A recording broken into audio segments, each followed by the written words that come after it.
This is video 2 of around about 25 videos that I'm making, and the second video is all about society's mission statement. Fuck you. In any household you will find ground rules that has been laid down to create some sort of harmony and reciprocal respect. In any business, company, organization and association, you will find mission statements. Invested parties formulate these mission statements in a respected, orderly way to create purpose, goal settings, and direct action. These mission statements are clearly stated, defined, and gets implemented on a daily basis. What is the mission statement of society today? What do you think? Maybe you think that I don't give a fuck what you think. Maybe you think, well, what the fuck is this guy up to? Maybe you think, oh fuck him. Maybe you think it's a fucking stupid question. Maybe you think it's a brilliant question. Sorry, maybe I have had it all wrong, or do I? Some of the most repeated sentences in Hollywood movies are, praise the Lord, no. Love your mother and father, no. Care for the elderly, no. Be true to your wife and husband, nope. But let's get the fuck out of here. Fuck you, man. Fuck them. What the fuck? I'll fuck you up. Fuck. Yes. Daily, hourly, you are bombarded by the concept, or I would call it the syndrome of fuck you, fuck it, or get fucked. I don't have to spell it all out, you know. You live this reality every day and night. This concept of fuck has been clearly stated, defined, and gets implemented on a daily basis. That means one thing. Society's mission statement today is fuck you.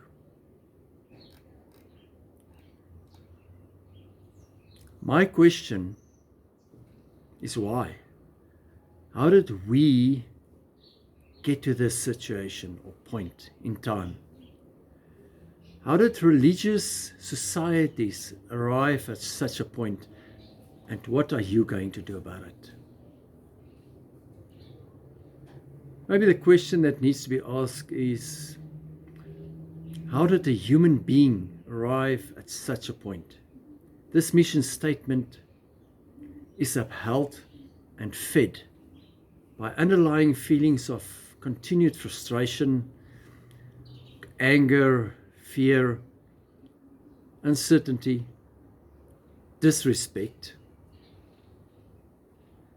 indecisiveness, and I would say carelessness. All these feelings boil down to one theme: control. Control, where does it fit in? Bear with me. Understand my series of videos and you will understand. In our modern life of networking, you are woven in a constant mode of not just change, but exponential change. In you, there is the uncertainty of holding onto the old dogmas or redefine your relationships to coincide with how you experience life at present. Modern life is trademarked by critical analysis upon critical analysis. Everything in modern life gets absorbed in the turmoil of skepticism. What are you so skeptic about? Let's have a look. There are several commitments that cause this frustration and anger. That leads to our mission statement. Seeing that we have a problem means one thing, that is, The commitments we have at present do not meet the expectations of our modern age. When I was still practicing psychology, parents would walk into my office with great despair and frustration because their children had big problems and I had to sort them out. Strange enough that most of the time I would end up with the parents as my clients. In the end, all the problems boil down to the basic fundamentals. Work on the fundamentals. Work on the fundamental commitments if you want to do something right.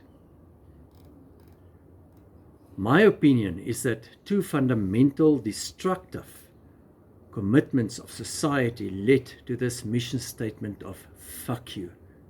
And they are the question about truth that asks the question about exclusivity and absolutism.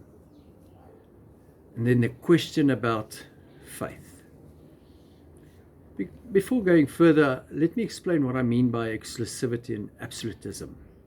Exclusivity is when a person perceives himself or herself as a selected few, thus excluding others. Absolutism is when a person perceives himself or herself as absolute, or the belief that he or she or her philosophy or life or religion is absolute. Absolute can be perceived as the ultimate reality, thus independent of the rest.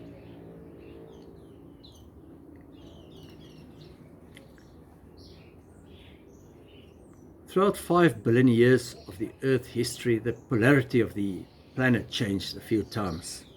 What is known as the North Pole, positively charged, today was negatively charged a few times in history. Did you know about this fact?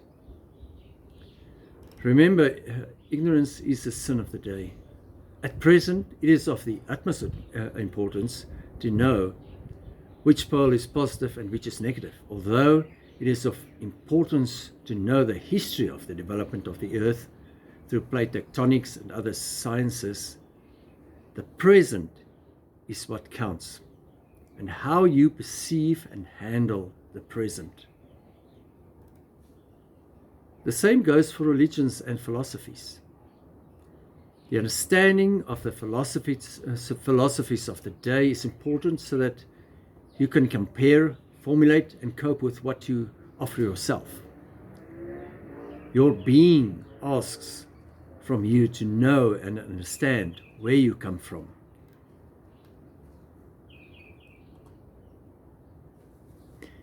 You come from a history of partial information, partial experience, thus partial vision. Your ancestors, not that long ago, thought the earth was square, rested on 4 pillars. The sun is rotating around the earth is the center of the universe. You see, because your eyes actually project light, the body is just dust and will go back to dust, and so on and so on. Religious groups cling to these old truths and believe that those are the only truths, in the fear of losing their exclusive and absolute control over their ignorant followers. These are the truths that religions like Christianity and many more base their whole philosophy upon. I would call that ignorant, uninformed, pathetic in modern language. The concept of what is perceived as truth in modern life cannot escape the fact that any aspect opens itself up for argument and correlation. Arguments only lead to relative truth in a specific historical situation in which you find yourself. In this specific situation, you look for truth through communication. Truth changes in the process of communication. If this argument is correct, truth then is not based on the total of existing prepositions. In essence, truth is a normative idea. Normative can be defined as a function that represents many random variables. What lies behind the concept of truth is the idea that all knowing and understanding involve interpretation in terms of some conceptual scheme or linguistic framework, some language game or form of life, which is local and particular to the knower or inquirer. What am I getting at? What I want to say is that there is no neutral or absolute perspective that can claim it to be authentic truth, which in itself is valid for all people and situations at any specific time. The closest you can get to truth is by opening yourself up for correlation, which is very difficult if your being is based and grounded in absolute demands like absolute demands of Christianity, Islam, and many others. This kind of exclusivity or absolute demands of religions like Christianity reminds me of Plato's analogy of the cave. In this parable of the human condition, a group of men lived chained in a dark cave. The only information they get about the world comes from a confused shadows of outside events projected on the inside walls of the cave by a flickering fire, which they believe to be the sun. Once in a while, a man frees himself from the chains and wanders out to discover the great amazement of the colorful world of real objects and events illuminated by the sun. When such a man returns to tell his companions what he saw, they laugh at him in absolute unbelief.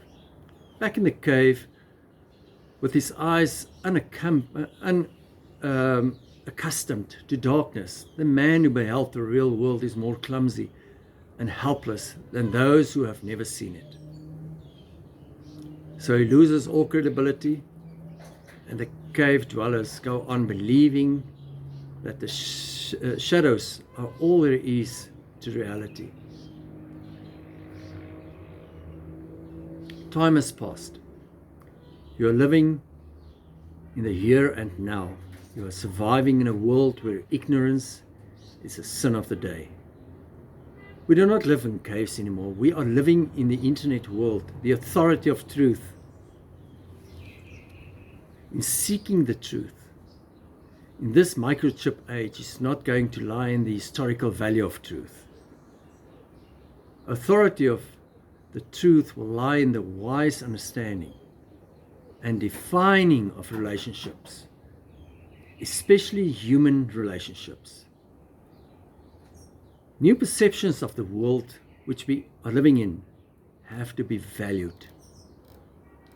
Religious groups have to ask themselves if it is justified to undermine these human experiences.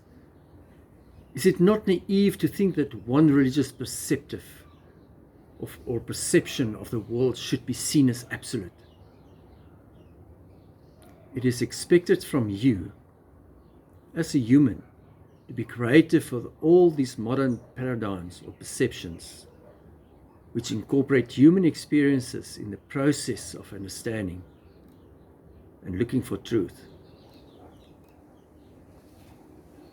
Resistance. Resistance is one of the utmost importance, in this process of understanding yourself and the things you are related to. It is only through resistance that you as a person can grow towards greater understanding. Paul Tillich says that no personal being exists without communal being. The person as a fully developed individual self is impossible without other developed selves. If he or she did not meet the resistance of the other selves, every self would try to make him or herself absolute. But the resistance of the other selves is unconditional. One individual can conquer the entire world of objects, but he or she cannot conquer another person without destroying him or her as a person. The individual discovers himself or herself as through his or her resistance. If he or she does not want to destroy the other person, he or she must enter into communion with him or her. In the resistance of the other person, the person is born. Therefore, persons can grow only in a communion of personal encounter. Without this interaction process of resistance, absolutism is born. Is there room for such absolutism in a microchip age era, where the only sin lies in ignorance? Individuals, groups, and countries should listen to and understand the music of the latter, because they are not the world, but part of the world. Through the ages, there has been a firing debate over the historical value of religions. And the question is asked if these historical events can be seen as absolute or not. The aim of these videos is not for me to go into the debate in detail. What is important is to realize that there is no place for absolutism in history. It is wise to suggest that there are certain norms that occur throughout various religions. These norms, just a plain overhead, form part of each person's value system through own choice.